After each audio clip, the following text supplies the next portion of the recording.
Joining me now, Fox News digital politics editor Chris Stirewalt. Now, wait, two things on Donald Trump. There is news breaking on him right now on the Daily Beast, and I want to get that. I want to get to that. But first, I want to show you what he said this weekend, and we're going to talk about this. Watch. We had so many people standing outside. I just want to thank you. And actually, the Des Moines Register is standing outside, too. That's sort of funny.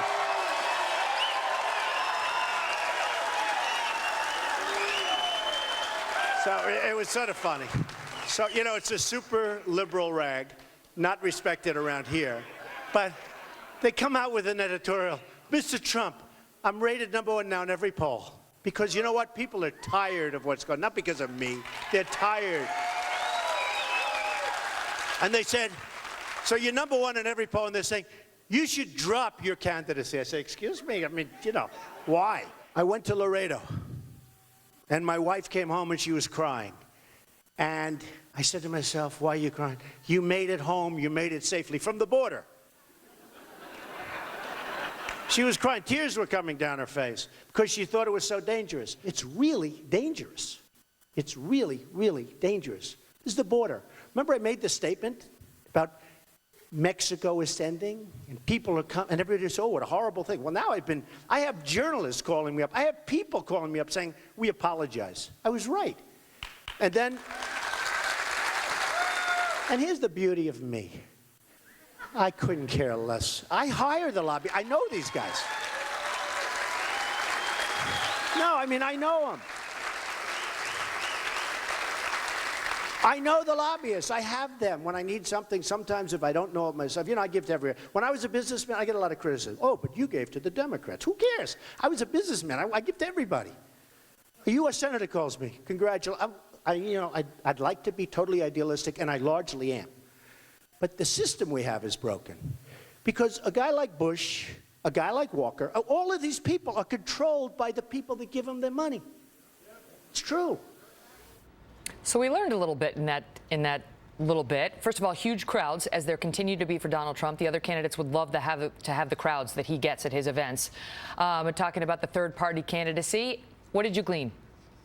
I glean that Donald Trump says a lot of stuff. I glean that Donald Trump, when he talks about the border, when he talks about all this stuff, when they get on that debate stage, it's going to be very hard. You can't fact check it. You can't do it in real time because he makes these claims. Like, I have journalists call me and say that they're sorry and that they were wrong. Which journalist? Who? When? Where? How, who is this? And he just keeps moving through. He rolls like a freight train.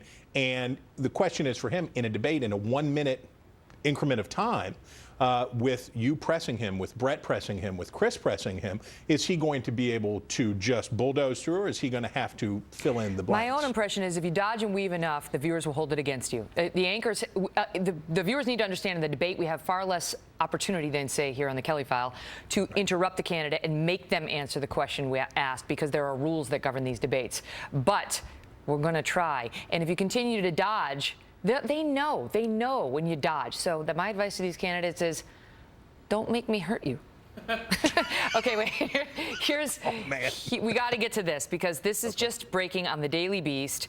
The headline is, ex-wife, Donald Trump made me feel violated during sex. The next line is, Ivana Trump once accused the real estate tycoon of, quote, rape, although she later clarified not in the criminal sense.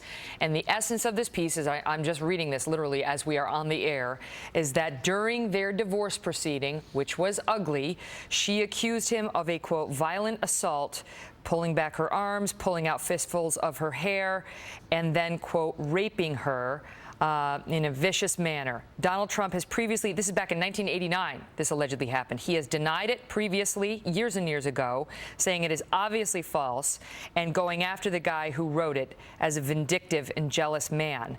Somebody who speaks for Donald Trump has come out and denied it as well, and added that legally, he says, you cannot rape your spouse, although I'm not sure about that as a legal matter. We'll leave that for another day. But what does this tell us now? What does this tell us? It's getting ugly, for one thing. Well, it's getting ugly for one thing. Number two, this is old. It's old.